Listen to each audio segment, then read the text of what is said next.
are we actually having this debate at on a larger scale now? Is this actually a thing? Because I keep seeing it. It keeps happening. We keep discussing the 19th Amendment. We keep discussing how feminism views the relations between men and women, and how skewed and how just detached from a reality that feminism is. Is this debate really happening? So you want to take away rights for 51% of the country because 1% of the population is vegan?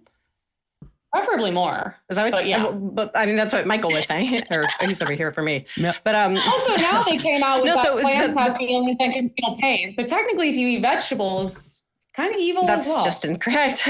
Well, if plants have feelings and plants can feel pain, then you should eat vegan because then you're eating less plants. But anyways, so to address what Michael said, if you're not eating plants, I know this is getting a little far afield, but if you're not eating plants and you're not eating meat, are you eating rocks? Certainly you're eating organic matter, I think. Isn't that how eating works? Eating vegan causes less crop deaths and less animal deaths. So yes, you should eat. And it also causes less plant deaths because most of the crops that we grow go towards livestock. I'm going full Al Bundy on the 19th Amendment every second this conversation. Melonie, bringing you over, Michael. Melonie. Well, I really want to address really quickly, if I can, what Priya said about, you should have to own property or maybe have a family or be married to vote. So then are you fine excluding, and what Michael said about men have to go to war. So what about the men who can't go to war? What about the people who will never get married or can't get married, like nuns? Should nuns not be able to vote? Should certain priests not be able to vote? I honestly don't think most nuns do vote, to be honest with you.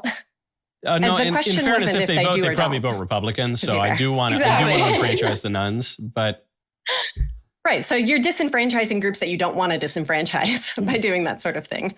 Well, that's a very good point. This is my hesitation, really, because I think what the crux of the matter is a disagreement over how people view voting in itself. Some people think voting is a good in itself. Like when Puff Daddy 25 years ago, before the freak offs and all that, before the prison, when he would just go out and he'd say, vote or die. Like, I'll shoot you if you don't vote. Doesn't matter who you vote for, you just got to vote. And I thought, well, I don't know, voting in itself doesn't mean anything at all. You go, you pull a ballot. These days, you type a number on a computer. And so that doesn't matter. It's an instrument for good government. And so I'm with you, Priya and Emily. I would happily surrender my vote if they disenfranchised millennial cigar smokers, and that would give millennial cigar smokers are super right wing, but if cigar smokers generally, but if doing so would give me better government, take my vote. I don't care. Now I get a Tuesday free every November. Melonie, do you have a more reasonable take? I do, because I think some of these are short-term solutions that sound all fine and good right now. I think that if women didn't vote right now, it would fix a lot of short-term problems. But we have to look at the big picture here, and we have to look at before, when women didn't vote, it was because most of them, the high majority, were in the home and they weren't out in the workforce. Now, almost 50% of the workforce is women. And then also you have the fact that almost everybody who voted back in the day before women could vote were Christian men. And so right now, society isn't exactly functioning optimally in a Christian manner. And I think that truly how we succeed as a nation is going to be with God.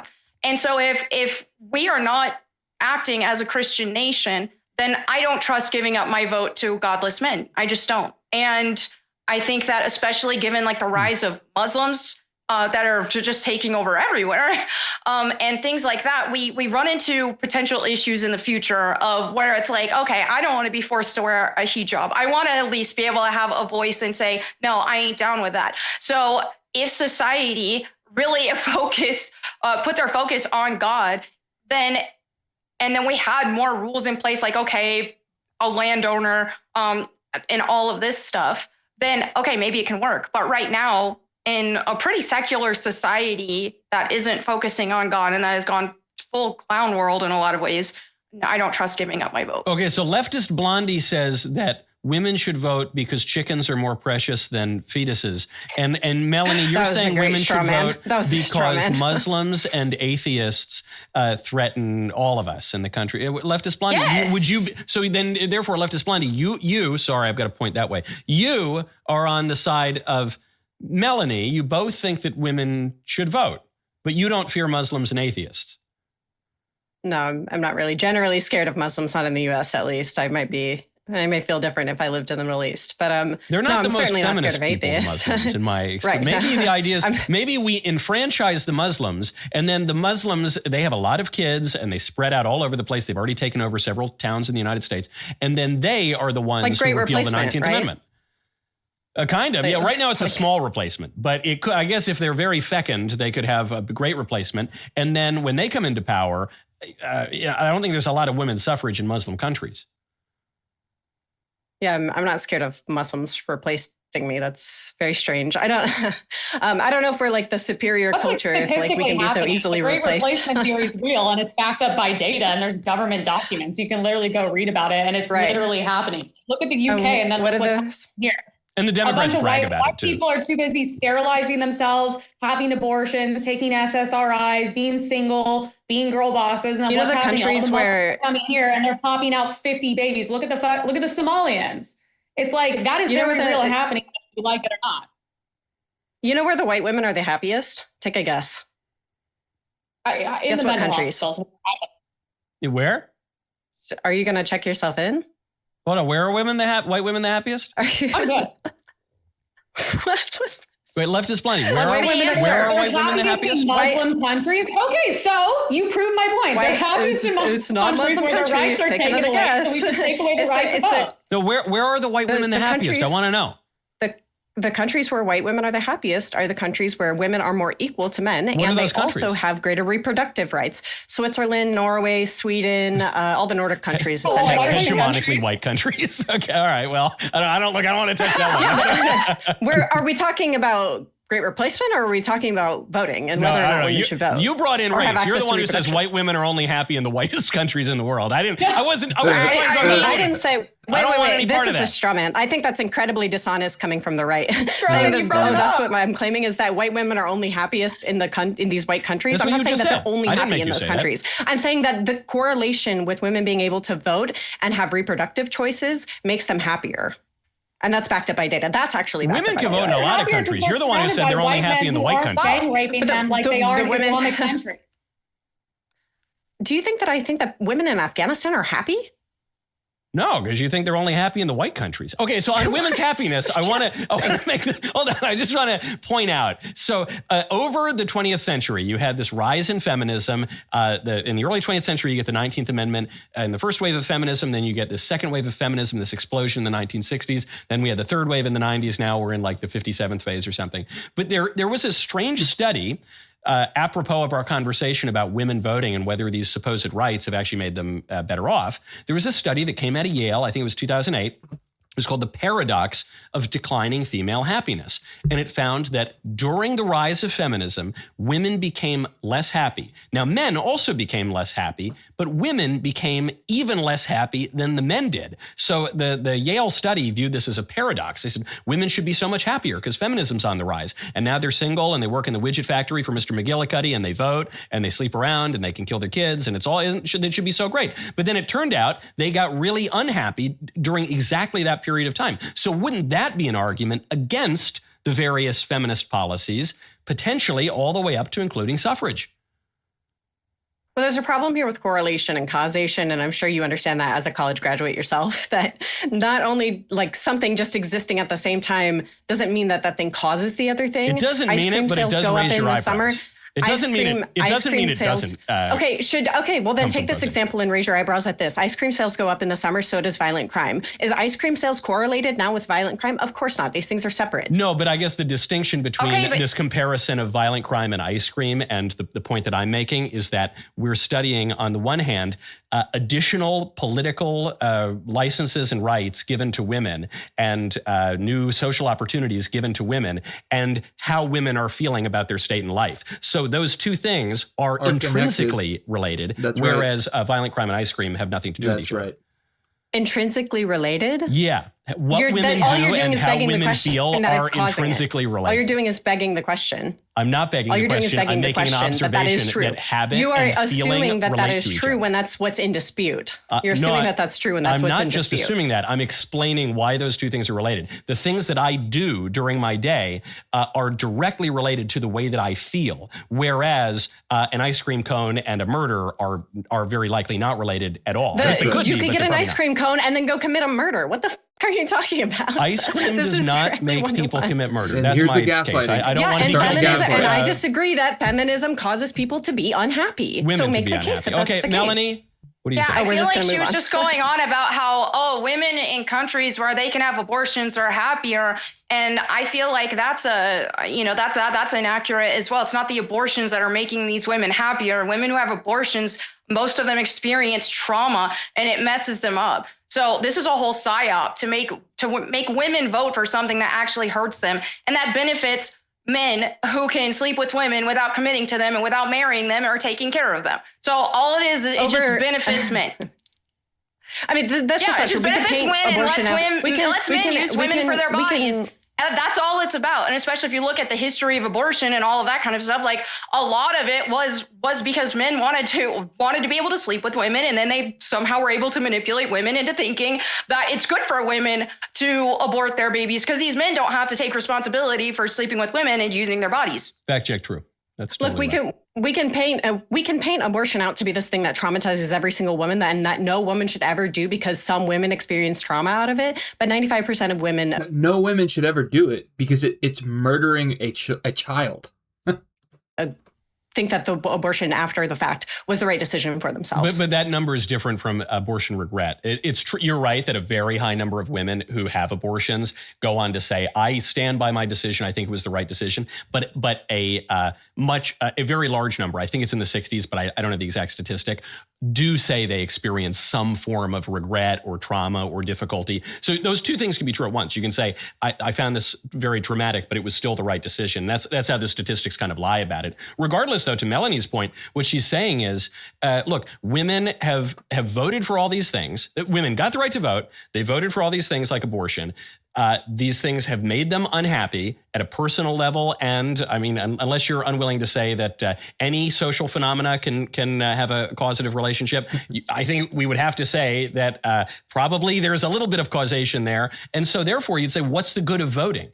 What's the good? If it's made even the women, the people it was intended to help unhappy, what's the point? What good did you get out of it? You got to pull a lever in a voting booth? This is still classic question begging. I don't agree to the conclusion, and you're assuming the conclusion. Let's step back because I'm not begging the question, but you are. Is it the case that women have become less happy over the last 60 years? Yes, but that's not sufficiently explained by feminism. Why have they become less happy? We actually talked about this already. I think it's social and wealth inequality. Why are they less happy? And the rise of hyper-individualism. Why have they become even? She's saying she just said that they're becoming less happy because of social inequality and wealth inequality. That can't be a serious take, right? Been less happy than men. Men just don't care about wealth. Why have men become inequality? unhappy? That's a more important question to look at, is why have men also become more unhappy? But that's not the question I'm asking. Is it also feminism? That's not the question I'm asking. Is it also feminism? Why have the women in particular become unhappy, coincidentally, exactly over the period of the rise of feminism? Why do you reject my answer, which is that it probably has something to do with feminism. So what's your answer?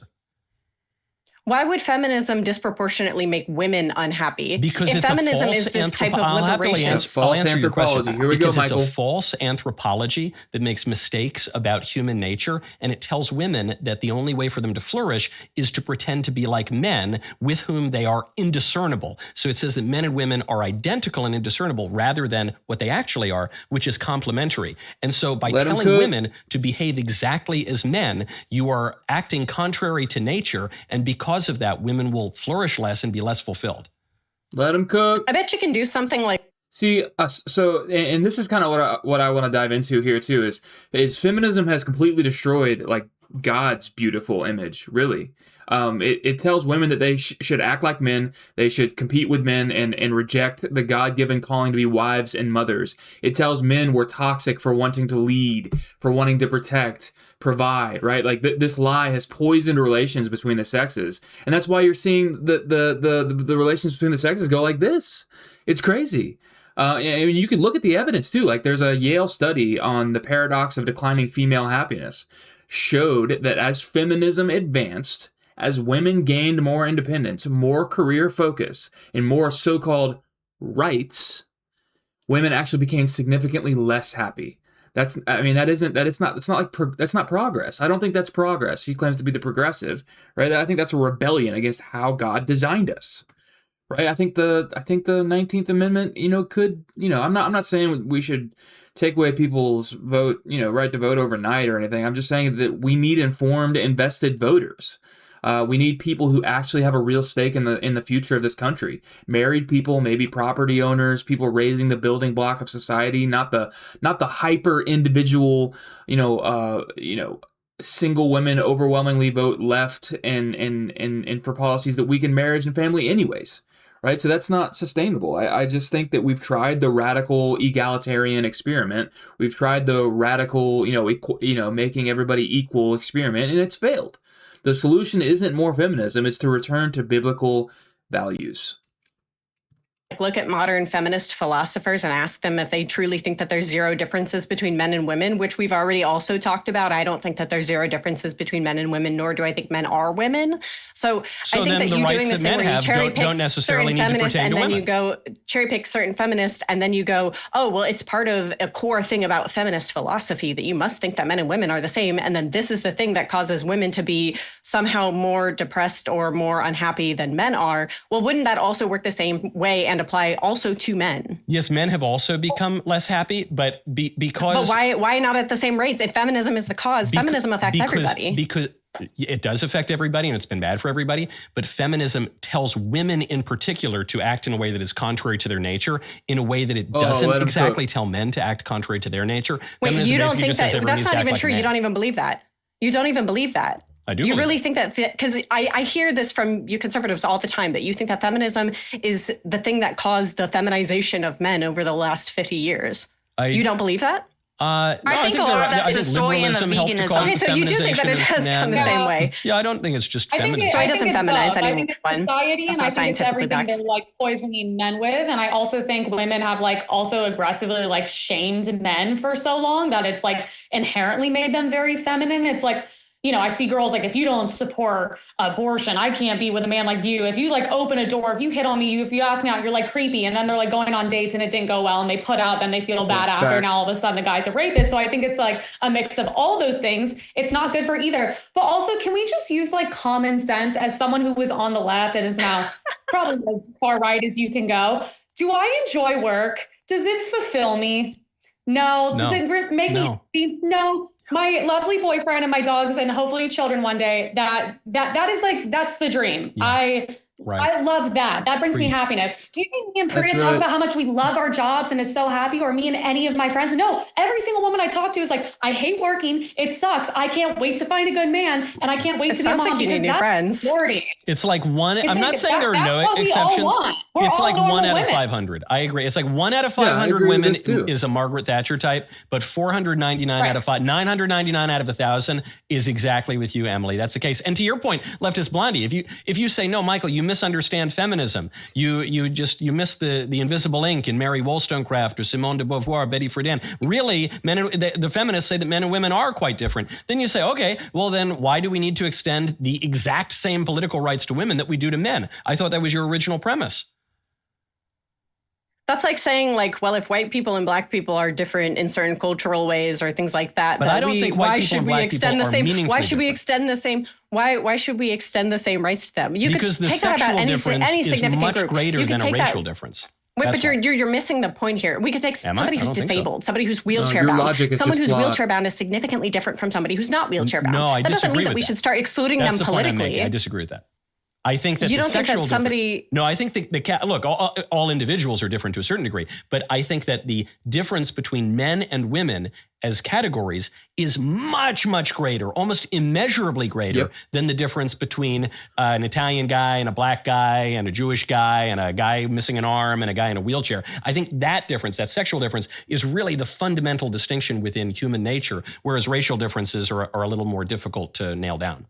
Such that it would exclude someone from voting or should exclude someone from voting? Well, listen, I'm just listening to you ladies. I'm trying to get your opinions. I haven't voiced an opinion yet. I'll give you my opinion at the end. I'll give you my opinion at the end of this. Right. Priya, you've been very ladylike in your silence and demurring in this conversation.